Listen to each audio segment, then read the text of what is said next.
This podcast is not a substitute for a relationship with your mental health professional. Hey, family. Welcome back to another episode of the Mental Health is a Lifestyle podcast with your girl, Andrea Wise-Brown. And if you happen to be scrolling by and you haven't done so already, please join the family. All you have to do is click that little button and subscribe to the podcast, like the podcast, and then share this podcast episode because, like all others, it's going to be good. But this one here is going to be juicy and good, family, because we have that expert that y'all love back with us. We have Dr. Tangie, the sexologist, in the house. So come on, family. Yay! Let's give her some praise. Hello, Dr. Tangie. Hello, good morning. I'm so excited to be joining you again. Absolutely. Well, okay, so before I get into or we get into conversation, I just want to give our viewers for the new family members who haven't been introduced to you, I just wanted to give them a little, snippet of who you are. You are a very accomplished woman. You're an expert in your field. That's what I know for sure. That's why I have you back again. You're freaking brilliant. But I'm just going to throw this out there. So Dr. Tangie works with, and she, as I said, she's a sexologist and she works with individuals and couples of any sex orientation or identity and uses a multidisciplinary and sex positive approach to find solutions for sexual dysfunctions and intimacy concerns so people can live the sex life they envision and deserve. Love that. I Yes. love that for your Amen. client. Yes. I love it. Okay, so Dr. Tangie, what's been over the news now, and I have been following this case so closely. I'm sure not everyone else has been, but I have been. It's the Diddy case, the Diddy versus the United States case that's going on now. And I think it's probably going to wrap up pretty soon. So the reason why I wanted to come on and have a real conversation with a sexologist, you, an expert, is because the internet has been buzzing with all of these opinions of the sex, escapades that they have been allegedly having. It's been buzzing about sexuality, sexual orientation, Diddy's sexual orientation, and always I'm going to give you the space to correct me if I'm wrong, but his orientation, and then this has been a big one. Is victim shaming. So I keep hearing that that what he's alleged to have been coercing these women to have perform these sexual acts in front of him and with him. And so everybody, people are buzzing. I don't want to say everybody. It's a generalization. However, the most popular opinion that I've been seeing is she wanted it. She wanted it. She wasn't coerced. She and then Jane Doe. So I'm just going to talk. I'm just going to really point out these allegations before we move forward. He was alleged to do many things, but we're just talking about the sex part and the coercion today because I want people to understand that there is a psychological component to this. And just because you see one thing, you just can't judge a book by its cover. The key allegations that we are going to talk about today, and these are allegations, okay, is that they would have these freak offs. And the freak offs are described as elaborate, multi day sex parties featuring drug use, ketamine, ecstasy, GHB, where victims were allegedly recorded, assaulted, and blackmailed with tapes as threats. Then the next one we want to talk about, because they all kind of roll up in there together, is coercion and abuse.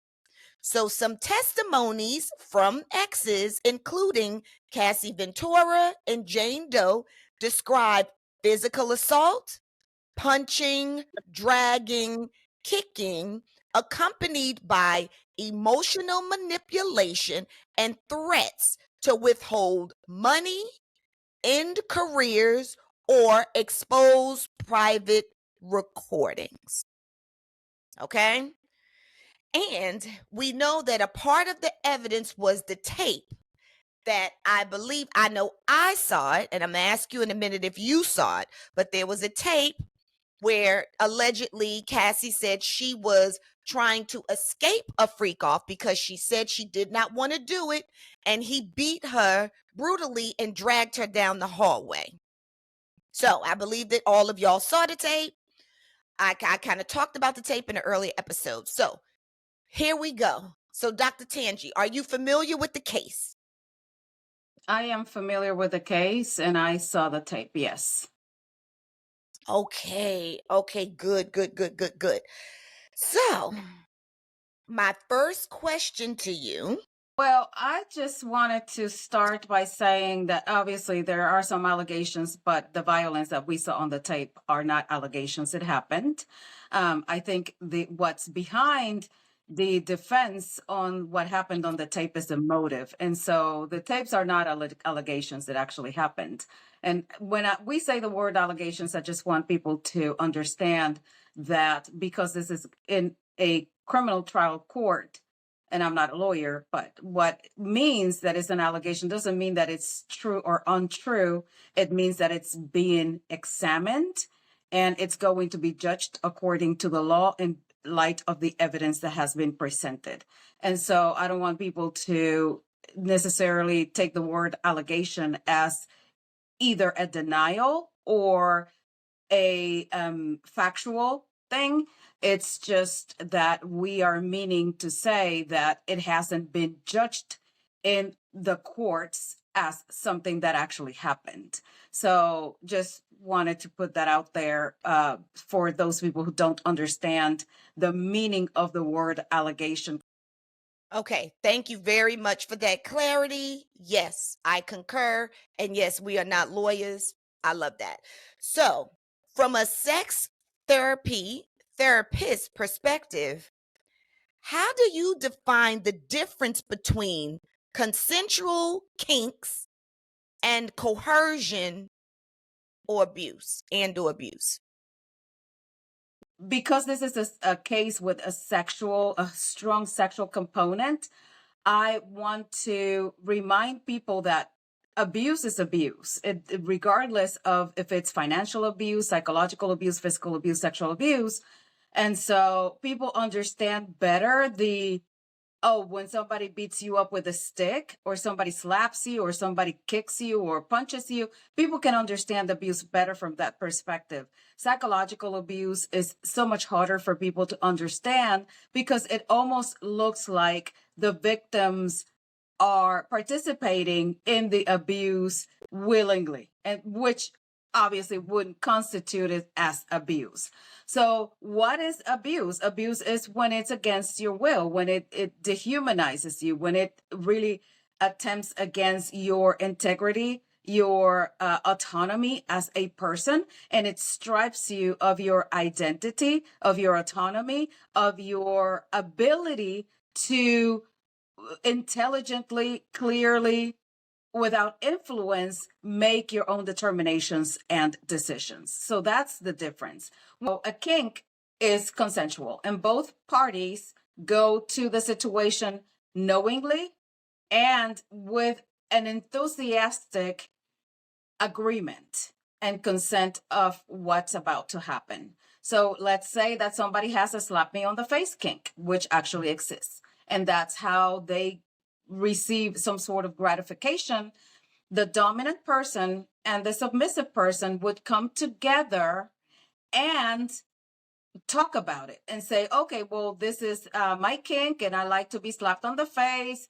I like to be slapped on the face gently, slightly, hardly, whatever. So the parameters are they are in ample discussion. And the dominant would agree to the terms and conditions that the submissive person actually gives them. So in a kink situation, a BDSM situation, we say that the submissive person is the one who has the power and the control, because it's the one that agrees to be in that role and is the one that can stop it at any time. So that's another very telling sign of a BDSM, a healthy BDSM relationship, and abuse. The person who has the kink and who is also the submissive party can stop what's happening at any time. And when they say the code word, the safe word, the dominant person stops, retreats, and checks in with the person. Are you okay? How are you feeling? And provides also aftercare. So, in the aftercare is kind of a nurturing part after the BDSM activity has ended. And so it is a more systematic and methodological process than people may think. It's not just you getting spanked during sex. That's not BDSM. That may make you a little kinky, but that's not really what BDSM is. What BDSM is an agreement to freely participate in the activity, and the submissive person who is the subject of the humiliation or the intake of the dominance of the other person is always in control and always able to stop, slow down, change the course of the situation at will. And the dominant person follows whatever the submissive person can stand and what the submissive person is giving them as far as cues or verbal communication at all times. So that respect is clearly established and followed to a T. So, for instance, let's say that I have a spanking kink. If I am the submissive, then I would say my safe word, and let's say I always say that the safe word is banana. It sounds funny. So I say banana, and this dominant person knows that banana means I've reached my limit, maybe of pain, of stimulation. I'm overwhelmed. I don't want to continue with this. And the dominant person stops right away, doesn't ask me, oh my God, well, I don't want to stop. I just want to keep going. Well, you take this. I don't care. We agreed to this. There's none of that happening. It stopped as soon as the submissive says banana. And the dominant person is supposed to take care emotionally and physically of the submissive person in that moment and after the activity has ended successfully. So that is the difference. Abuse, on the other hand, the abuser has the control. The abuser calls all the shots. The abuser dictates what's happening, how, with what frequency, with what force. And if I say stop and I'm in an abusive situation, it doesn't really matter. It doesn't matter if I say banana. It doesn't matter if I say tutti frutti. The abuse is going to continue because the abuser is taking that power to exert their dominance over me relentlessly. So that's the difference. And it's not consensual. Got it. Good. And let me ask this. That was so good. So, because now I'm just thinking, right? That when you said it's at whatever party, the person says, okay, I'm with this now. I want to do this. We have a safe word. But then if they decide at any point during that sexual session, and I'm thinking session because I'm thinking freak off, but at any point, if they decide, I don't want to do this anymore, I don't want it or I don't like it, if it continues by one of the people within this sexual relationship, then that can turn into abuse. Is that what you're That saying? can, yes, absolutely. Hold on one second. Yes, absolutely. So, what happens is that again, the control is not in the hands of the submissive that gave their consent. Now, people also have to understand one of the problems is that we do not teach or understand consent. Consent is or means that I gave it, but I can take it away at any time with no negative consequences. That's what consent means. It means that, okay, Andrea, you and I, let's go to the mall together. Let's walk the mall. And midpoint, I say, you know, Andrea, I changed my mind. I don't want to walk the mall. You say, okay, that's fine. Let's get back to our cars. Instead of, well, now you're walking the mall because you said you wanted to walk the mall. I don't care if you don't want to walk the mall. We are walking the mall because you said that you wanted this. That's when it turns abusive, even if you said before that you wanted it. When you can stop it and it's respected, that's consent. Consent doesn't need an explanation. We always say that no is a complete sentence. The minute we say no, everything should stop and we shouldn't be facing negative consequences or being made to continue with whatever it is that I consented to against my will because supposedly I said yes before. So that's the line of consent that when it's crossed, it becomes abuse. I love that analogy. That was excellent, especially because I really don't like walking the mall with friends. So, I'm just literally thinking like, no, at any time I need to go. And if I feel like they try to guilt me, I'm literally almost having a panic attack. So I get that. That can turn to that was excellent, excellent. And then I want to add in. So Dr. Tangie, what if we mm, how is it or what does it look like when you add drugs to the equation? So when one of the people in this sexual, I don't know, agreement, we could say, I don't even know if it's an agreement, but okay, they're having sex, let's just say at a freak off. And before we start, I'm always putting a pill in your mouth. I'm putting a pill, and allegedly, this is what Cassie said would happen is, when he was ready to do a freak off, she would say to him, well, I really just want to spend time with you and me. Can you and I just spend time together? And he was like, girl, like, let's come on here and do this freak off first, and then we'll see what happens. And he would always say, open your mouth and put a pill in. So that was something that she alleged that happened over and over again. And even in times when she said she did not want to do it, he would tell her, after maybe being physically abusive, to shut up, put on her heels, get dressed, and he would pop a pill in her mouth.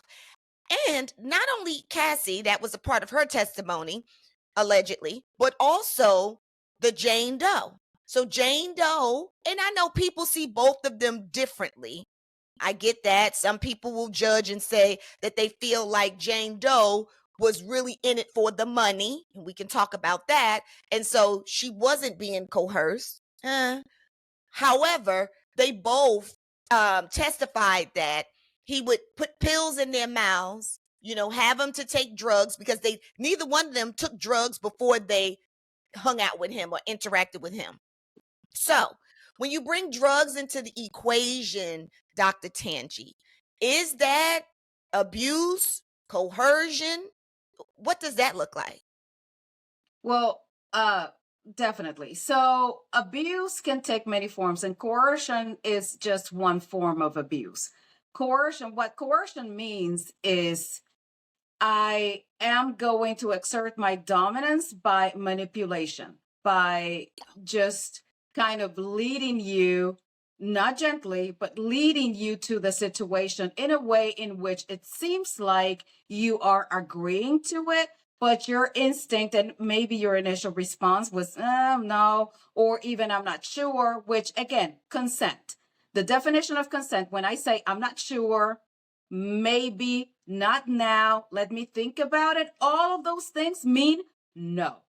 All of those things mean at least not at this moment. So again, consent, very important. Coercion, when it's happening, it's actually leading the person, and most times it's not a gently or a gentle leading to it, into agreeing to things that they would normally not agree with. I think in Europe, it's accepted the term chemical manipulation. And chemical manipulation is when the person is given drugs or some mind altering substance to ensure their compliance. There is a very famous case in Europe, and I don't know if people who are following this case know about it, is this French lady who for about maybe 20 years, her husband was drugging her. The husband, father of her children, was drugging her, bringing men into their home and recording his wife passed out having sex with these men. And apparently he probably did it with the daughter as well. And so he's in jail. She has been outspoken about it. The daughter has written a book, and she was on tour here in the United States recently. And so this is called chemical manipulation. Chemical manipulation is just that, is when I want you to do something that requires a lot of energy from your body. Probably I'm going to give you a stimulant. And when I want to subdue you, I am going to give you something that will strip you of the feistiness or the ability for you to think clearly and not comply with what's happening around you. So it's a way of control.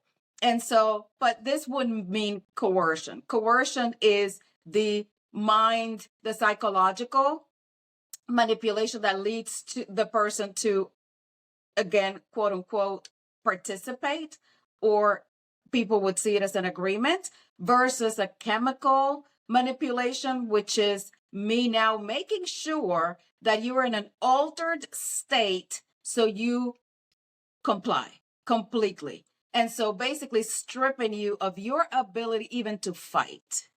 And this is a very important piece of evidence. Now, in order for there to be chemical manipulation, there has to be two elements. There has to be either one element of it being inconspicuous. So, for instance, in the French lady's case, he was putting these substances in her meals, her drinks, so she didn't know that she was ingesting this. And she would say, like, I feel weird, I feel off. She actually apparently went to a lot of doctors, so she would feel like dizzy, sleepy, tired, and she didn't know why. And she didn't know that these substances were being given to her in her drinks and in her food. Now, with the other side of the chemical manipulation, there has to be coercion. So I have to be coerced enough to be able to open my mouth and take the pill. Or I can be tricked into it. Well, this is going to make you feel better. This is going, and I don't know, obviously, what the, how these pills were delivered under what messaging, but it could be, well, just open your mouth. This is going to make you feel better. This is going to take the pain away. This is just to make you relax, whatever else. But if there's coercion and the manipulation is really being done successfully, if when the person says, open your mouth, take this, basically the victim would just comply, open their mouth and take that. And in their minds, again, people attribute maybe a different meaning because this has such a strong sexual component. And when you add sex to anything, people just, the emotions and the opinions just boil.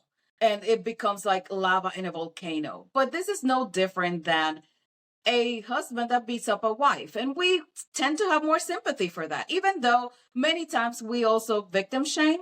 And we also say like, well, why didn't she leave? But we tend to have more sympathy for somebody who has bruises, etc. Maybe seeing that tape probably made some people kind of change their minds and say, well, wow, that was a brutal attack. I mean, he's a tall guy, he's strong, he's fit, and she has no chance really of defending herself against him. So people can understand the dynamic better of the physical abuse part of things, but not necessarily of the psychological. And that's when the manipulative coercion comes in. I love that. That's so good. That's so good. And no, I had no idea about that case. Nothing about that case. That is horrible, horrific. I'm so glad that they are speaking out, using their voices, writing book. Like, that is a freak amazing. So I am going to look that up. That's so good. That's so good.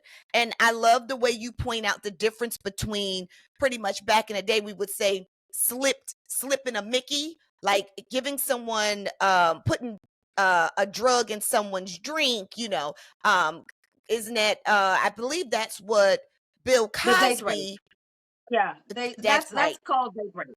And so that's a That's kind of the legal term that has been accepted by it. The date rape is when somebody slipped something in a drink, for instance, and you don't know that this is happening. And so you're just minding your own business, talking to that person, drinking something, or the person says, "Hey, take this," and it's just a drink. It seems like a glass of wine or a cup of water or whatever it is that you're drinking, and in fact, that person just slipped something without your knowledge, and then you are rendered unconscious or unable to act.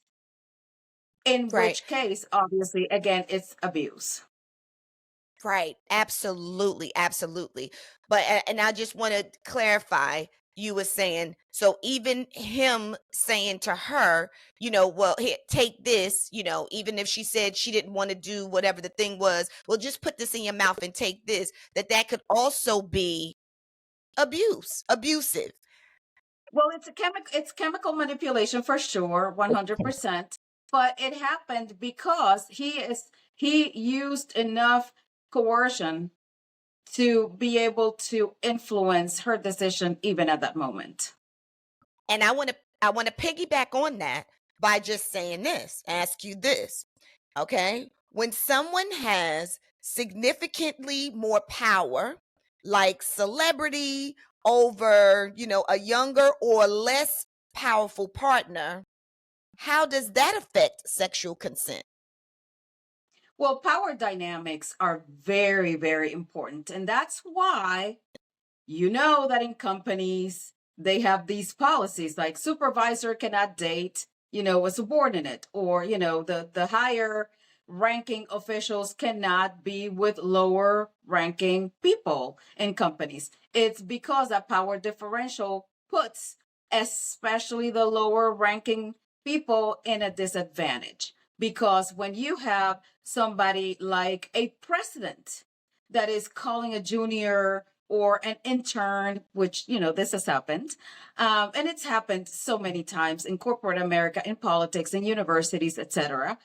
And I've known of many, many cases when somebody calls you a director, vice president, a president, or CEO, your supervisor, and you are trying to just do your best, go there, make it.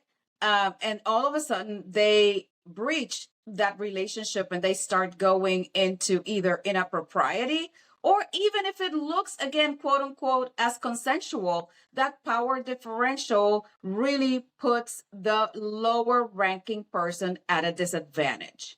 So again, that's why this has been studied and agreed upon, and companies, corporations, entities, they have these policies in place because you can use this as a mechanism for coercion, abuse, and things can get out of control. Also, obviously in companies, there could be an unfair advantage as far as benefits, etc., for the person who is on a lower ranking mode, which can then flip very, very quickly when the higher ranking person changes their mind, or you change the terms of that agreement. And so it can be very, very tricky. So let's say in the case of a celebrity that you are an aspiring celebrity, and this is so complex and probably why people can't wrap their hands around it, is because when you have somebody who says young, inexperienced, aspiring to be something, and let's take this out of this case, which seems to have very strong opinions and elicit a lot of emotion. Let's say that it's just you trying to make it in corporate America.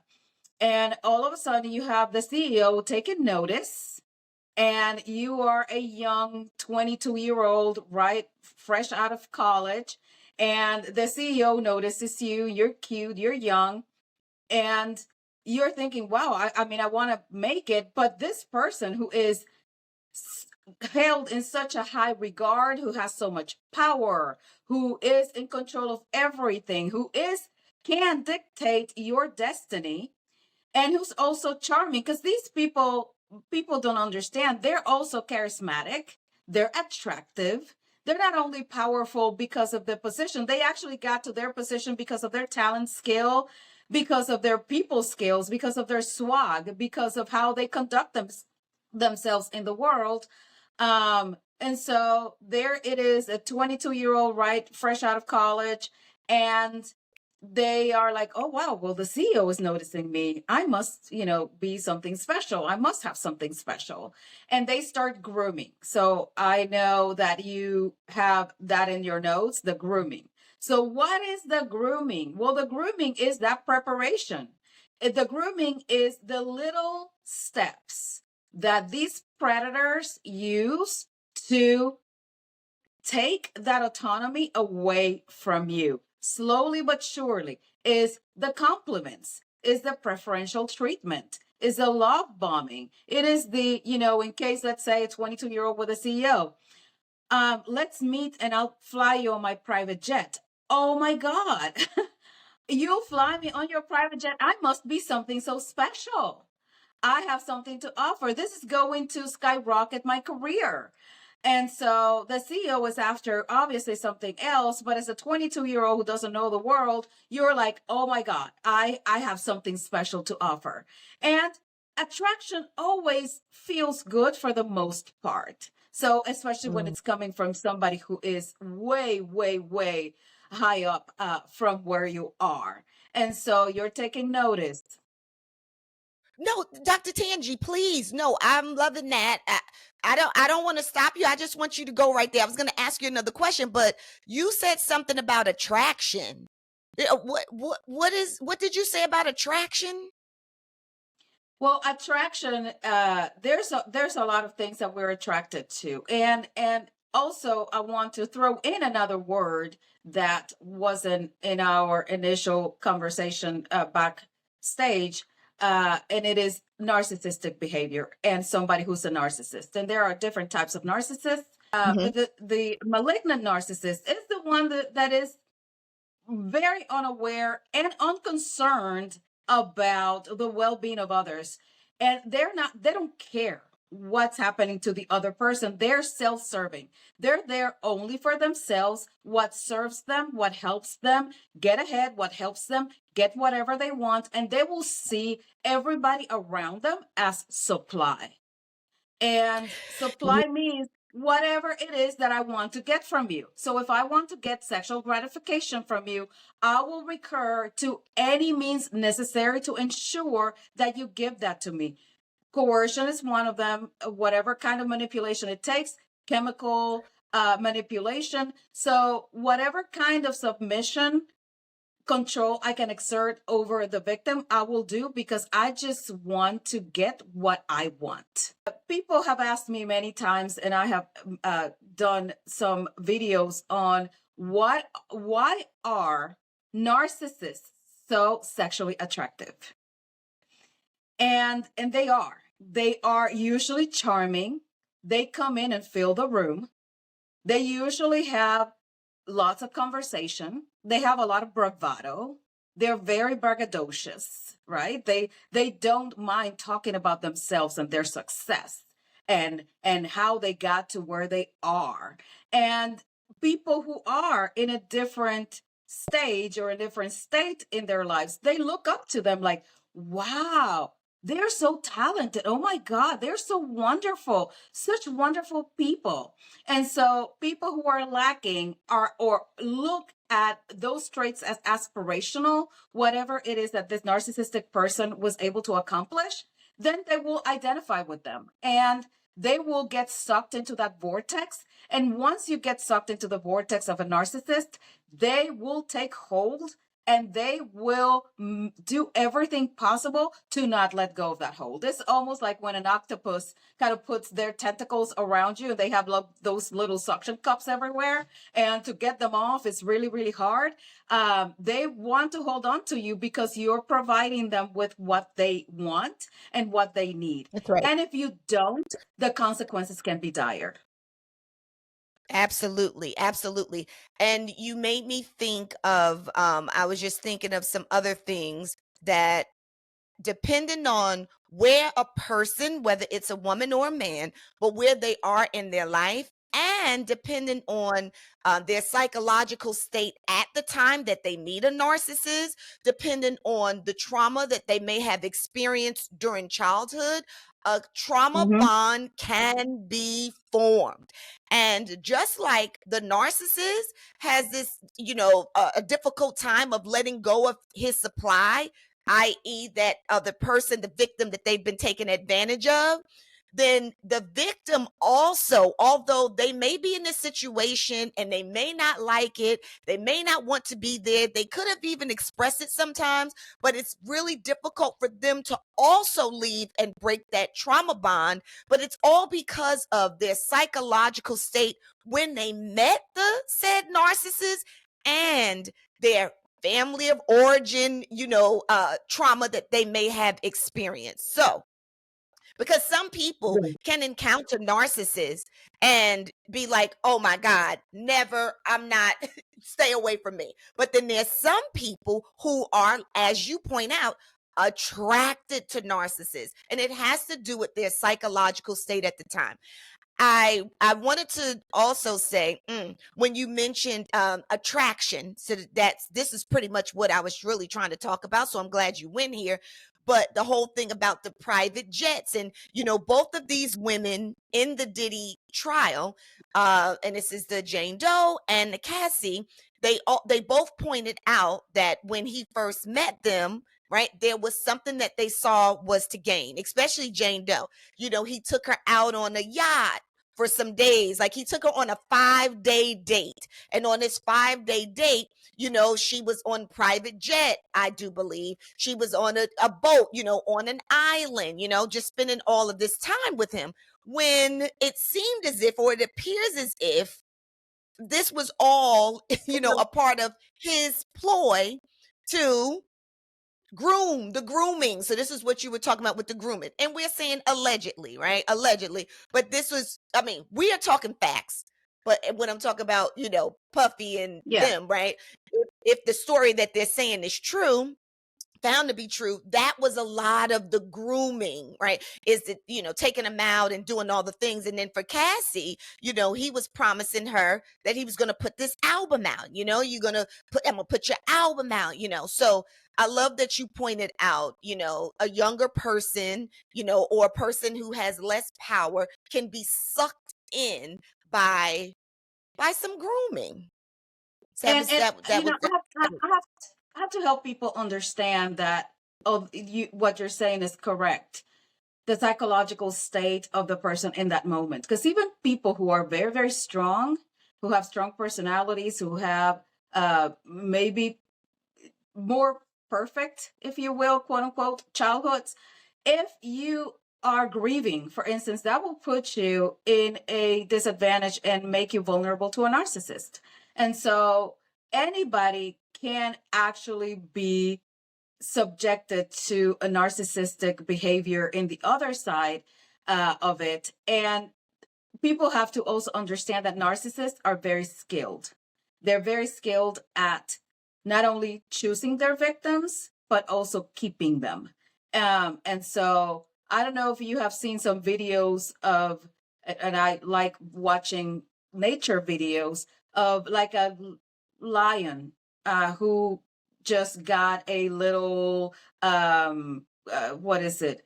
Like a little animal of whatever sort, obviously a prey.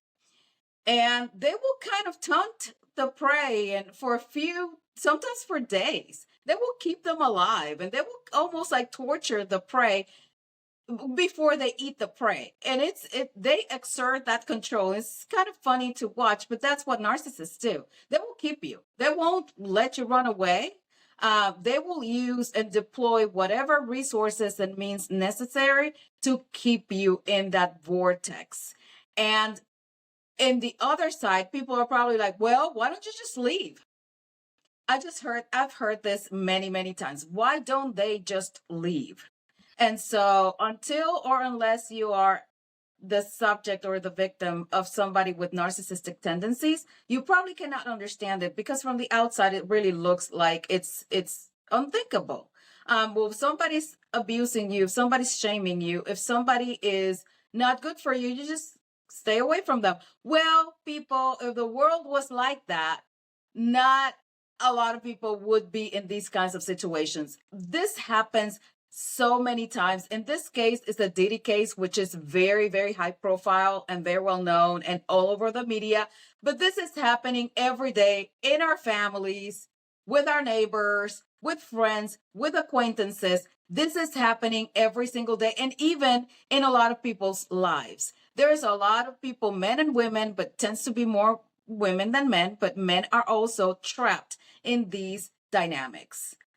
Because the psychological power that these people, the narcissistic people, the psychopaths exert over their victims is tremendous. When the abuse starts happening with that grooming, with that psychological bond that they're trying to really get going and to solidify, it's harder to run away from that, because that person made you really believe that there was nothing else in that universe except for them. They're the only ones that can skyrocket your career. They have your future in their hands. They're the only ones that really want to help you, or they're the only ones who really understand you. They're the only ones who really care about you. And that's, again, some of the tactics that these people use. If it's not Diddy, if it's somebody else in a relationship, in a situation in which you're looking at it from the outside and thinking, how can she or how can he stay? In the inside, he has said, nobody else will love you.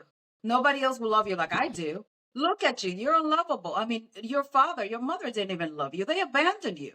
I am the one. I'm the one who's here for you. I'm the one who puts up with you. I am the one who really, like, after all the flaws that I have seen in you, and they obviously throw those flaws in their face, I'm here. So if you leave, what are you going to do? You're going to be alone. You're going to be sad. You're not going to be anyone. I am everything, and I make you be someone just by being with you. For people to understand, abuse doesn't happen in a continuum. The continuum is not like I beat you up every day 24/7. The abuse happens as there was a glimpse of happiness and joy. Oh, there was a little kiss. Maybe there was a little exciting sex session. Maybe he was kind one day.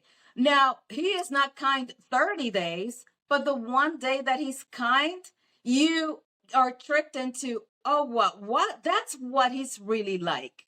That's what he's Yes. capable of doing. I see him or I see her as how he really is. I know that they can be better, and I'm going to stick around because they just need more of me, more of my love. Or in this other case, actually, it's true. If he's going to bomb my career, if he's going to assassinate my character, if he has control of the industry, and he's going to make sure that I will never, ever get a contract with anybody else. And all my dreams now are out the door. My fate is in this person's hands. That's a form of manipulation. Absolutely.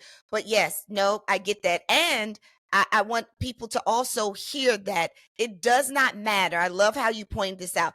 This happens to doctors. This happens to lawyers, and, to Mhm. people who have been educated, to teachers, to scholars, and it doesn't Yep. matter what a person looks like, just because these women are beautiful does not mean, that a Mhm. beautiful woman, a beautiful person can't believe or get, coerced or manipulated. Because I am telling you that it starts with wherever they are or were psychologically when they met this person, right? When they started this relationship. And it could be anybody, because we all go through things and we all have a past. And I just think that I want us to all be careful about saying what we would do if we were in the situation. Because if you ain't never been in a situation, you don't know what you would do.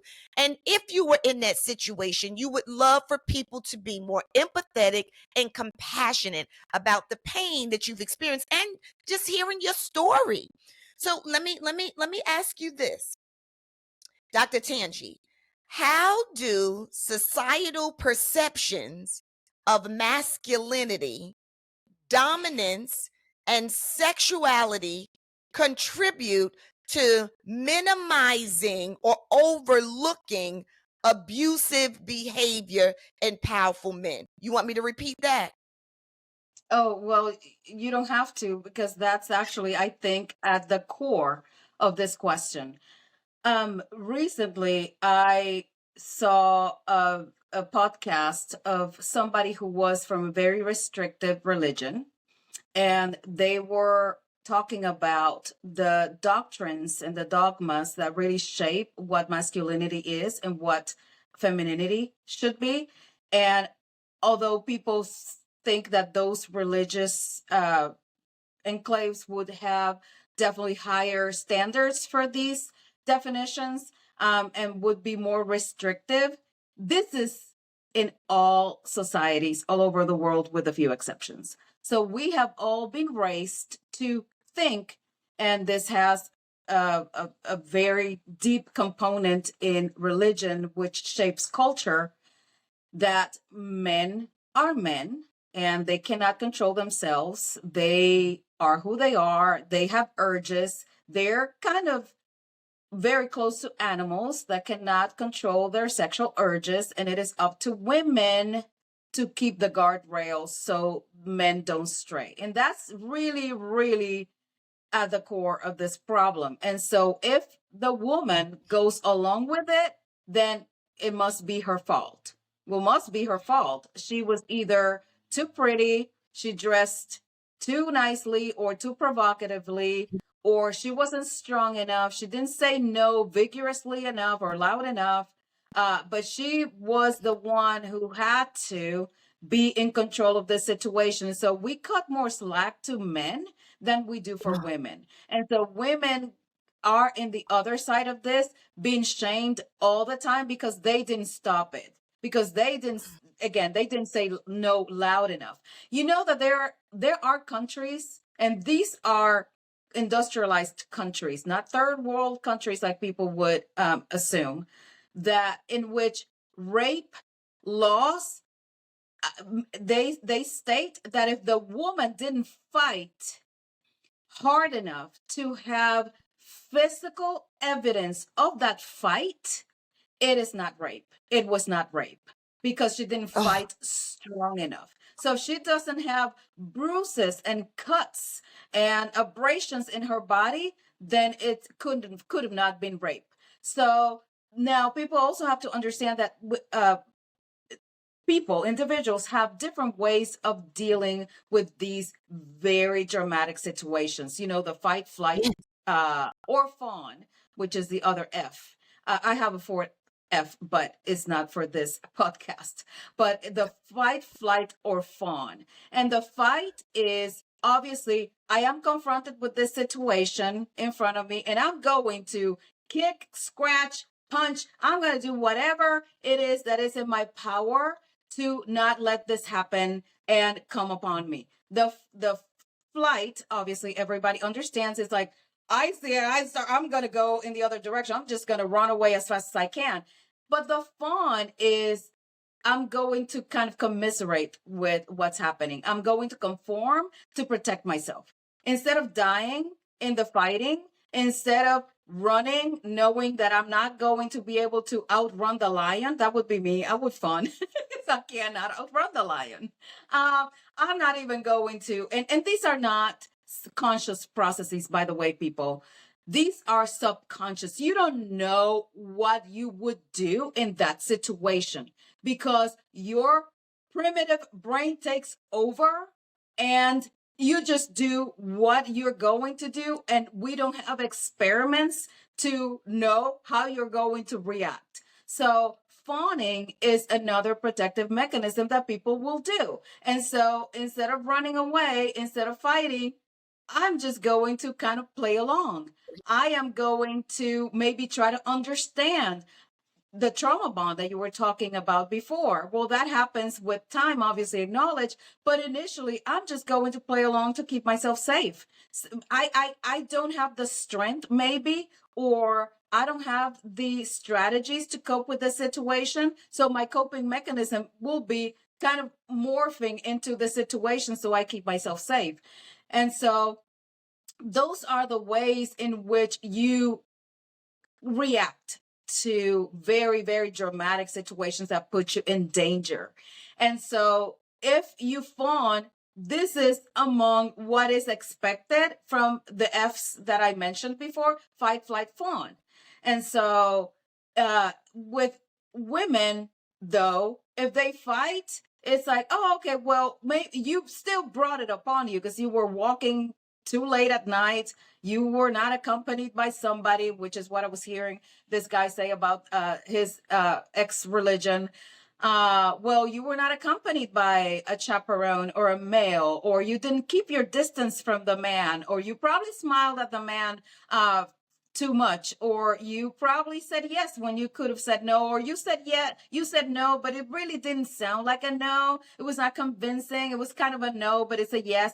Plus, we were told before the education that we've had on consent, we were told so many times, you probably remember, I am from that generation as well. Well, if a guy is very, very pesty and pesky, they like you. And guys were told what Mm-hmm. you have to do is just go after it and go after it and go after it. Because when she's saying no, she actually means yes, but you just have to convince her. And so they don't take the no as a full sentence. They take the no as a challenge. Oh, she really wants to be pursued. Oh, she really wants to be seduced. She really, really wants to be controlled. And so those are in the toxic masculinity realms. But again, women are always kind of the stoppers of this. And this is very unfair because you're judging women for behaviors that you taught men that were okay and that you encouraged them to pursue to be that way.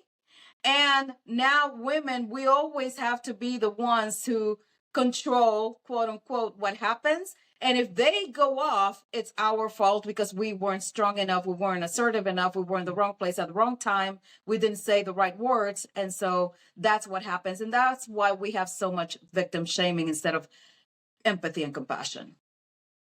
Yes, yes, yes, yes, yes. And if other women could just get this, and we bond together and we educate and we teach, because it gets to me when women victim shame other women. I mean, yes, it bothers me when men do it, but when women do it, it's like, see yourself in that position, girl, because they don't even understand. But absolutely, Dr. Tangi, society makes the problem always the woman. It's always her because she didn't do enough. She didn't speak out enough. She didn't wear this. She didn't wear. What about holding men accountable for their behavior? So that's the thing that gets so Exactly. frustrating for me. One time, I was working with someone who told me that, when she went, and you spoke about cults in church, when she would go to church or whatever, and you know how they do the praise dancing, how some church, the women do the praise dancing. Well, when she was, I want to say 16 years old, 16, 17, she wasn't an adult yet. And she was praise dancing, and she had started praise dancing when she may have been, I don't know, 13, right? So she had been doing it for some years. Well, when she got 16, because her body started to fill out, although she still was wrapped in sheets, she wasn't up there in a bikini and she wasn't twerking. Do you know that the women of the church she had to stop praise dancing because they said that she was the problem. She was going to entice the men, their husbands Mm-hmm. in the church. That is so Mm-hmm. freaking disgusting. So they shamed her for her body and just for her wanting to do whatever it was she was just being honest. Praise dancing for Jesus. Mhm. They had to sit her down. I just think that that is disgusting. But yep, you hit it on the nail. Okay, as we're And winding down, yeah. I oh, go ahead. You want to say something? I was going to ask you a question about sexuality in regards to sexual orientation, because I do know that that is also a part of your specialty. So I know a lot of people who, have been watching this trial and learned that Diddy, a male, has a sexual desire to watch these women have sex with other men, and then kind of play in I don't know what I can say on here and what I can't say, but let's just say, I don't know, Tangie, you might know the more appropriate word to say than what's actually on my mind. So on their finishings, I'll say that. So, when the sex worker would finish on Cassie and the sex worker would finish on Jane Doe, then allegedly Diddy would like to kind of play in it, or he would actually watch, the men having sex with them, and he would, refer to their penises, and be really enticed by them watching it. So I'm saying all that to say, does that mean that Diddy is gay? I'm just asking that question. Well, I do not know if it's gay, but if actually, I can say probably that he's not gay. I can, I could probably say that categorically. So being homosexual is being attracted to the person of your own sex, and so that doesn't seem to be the case with him. And so I do not know if he had sexual relations with people from his own sex, in which case he would be maybe bisexual or maybe bi-curious, but definitely not homosexual. He is very well known to be with beautiful women. If he's a closeted homosexual, I do not know, but based on behavior and history, he does not fit the definition of being homosexual. So I think people can probably put that to rest. Now, if he is bisexual, it depends. If he is playing with men sexually, then probably he is. If he is just playing with men occasionally, maybe he's just bi-curious. Maybe he's like, well, I'll go with the flow if the situation presents itself. Having it's called a hot wife kink or hot wife fantasy, in which your wife or your partner, sexual partner, is so desirable that you enjoy watching her get other men excited, and her enjoying the presence of other men. That doesn't make you homosexual at all. This is actually a kink. And so another thing is, people probably would use the word cuckold, and cuckold is a total different thing. Cuckold is when there's an aspect of humiliation towards the person who is watching and not participating in having his wife or sexual partner being serviced sexually by somebody else. So the cuckold has an element of humiliation that the hot wife fantasy does not. And so in the hot wife fantasy, it's just kind of like, oh, so exciting. Look at her. She's so hot. She's so cute. She's so sexy, whatever, that all men want to be with her and really, really enjoy her body and her sexually.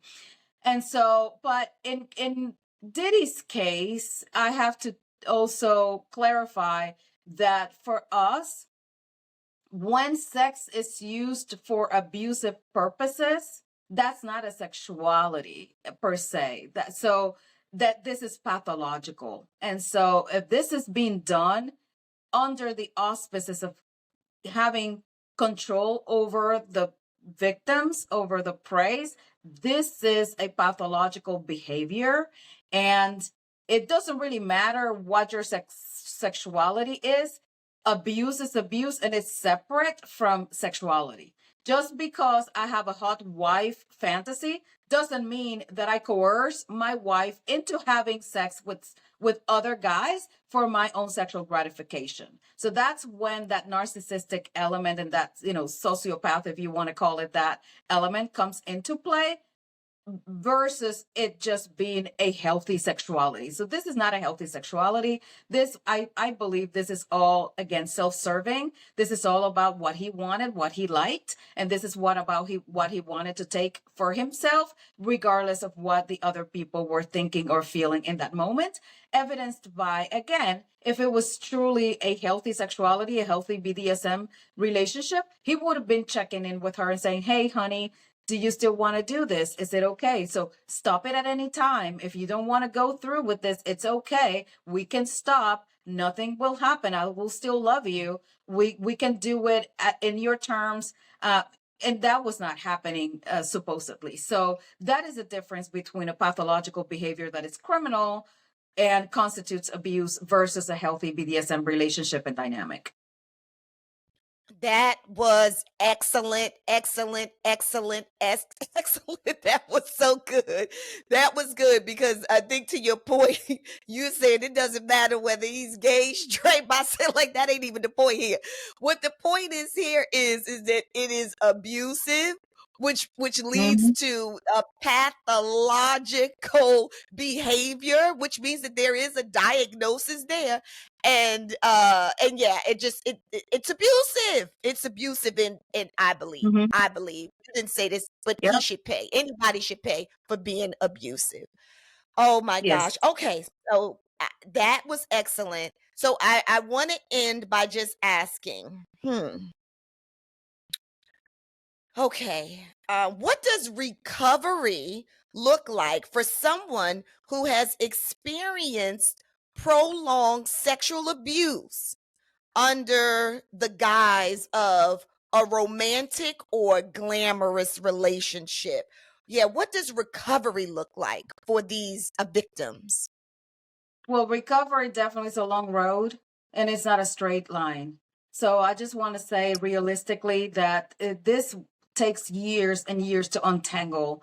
Because first of all, you have to master yourself, right? Not only you have to process everything that happened in your past, you have to know what the root cause is, and then you have to work with your own sense of self, which, again, in these cases, people are very skilled at taking the soul away from you, taking your sense of autonomy and integrity as a person, taking your identity away, and you have to reconstruct who you are, and that takes years. And so lots of psychological therapy, so lots of different techniques, trauma informed and trauma specialists specifically.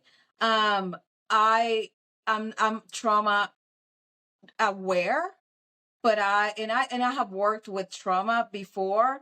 And let me tell you, it is a whole different animal when you take a person who's just kind of navigating life and having struggles versus a person who has deeply rooted trauma.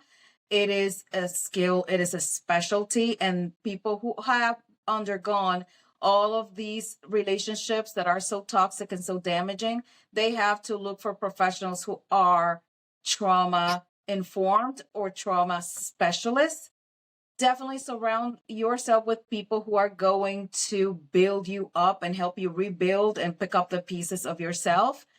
Do not listen or do not really stay with people who are not contributing to your well-being and to your mental health and stability. As you say, mental health is a lifestyle. And sometimes you will have to cut off people that you love.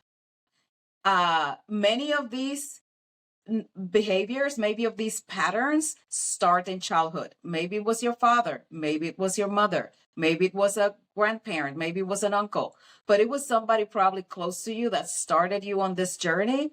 And sometimes you will either have to keep your distance or cut ties altogether for your mental sanity. And you will have to decide which pain is greater: the pain of keeping these people in your life, knowing that they're so damaging to you every time they interact with you, or the pain of grieving their inexistence in your life from the point when you cut off that relationship and moving forward. You have to decide which pain will be greater. And many people decide, well, was my mother or was my father? And I love them, but in order for me to save myself, I cannot have a relationship with them anymore. And you know what? If you decide that, that's okay. Society also makes us sometimes continue to keep bonds with people who are damaging to us because they're our DNA and blood. And so I encourage you to definitely seek your own betterment and surround yourself with people, with tribe, with family that you choose instead of family that have DNA ties to you, because sometimes those are the ones who are going to be better for you. And to know that because somebody did this to you and you are feeling broken right now, you don't have to remain broken. You can choose to heal. You can choose to be on a different path, and the future can be better for you. And I would wish that every victim knows this and they will choose themselves over the kind of life that somebody stripped them away from and made a determination that they would have. That doesn't define you. You can define your own self moving forward. Absolutely. Yes. Yes, I concur. So, Dr. Tangie, please tell everyone where they can find you at.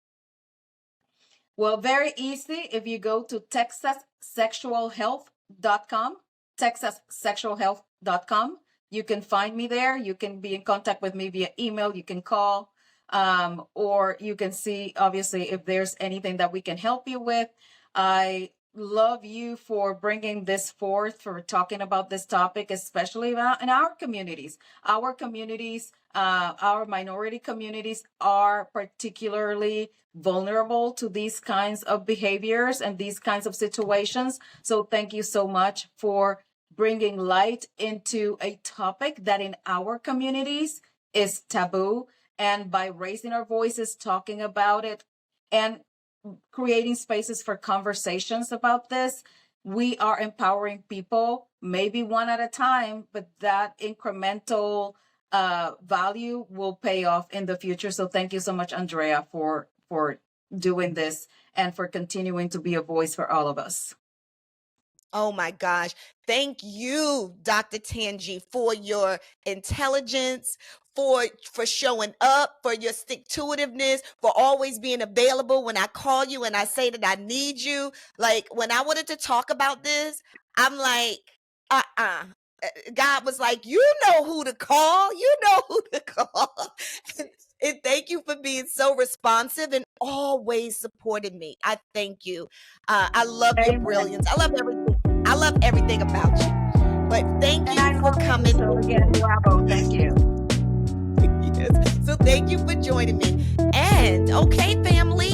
So that was another episode of the Mental Health is a Lifestyle podcast. And family, let me just tell y'all, this trial is not over.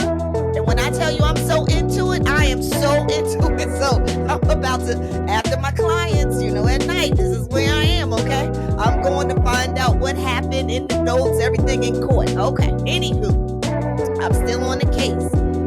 But family, I will see you next week on our next episode. And don't you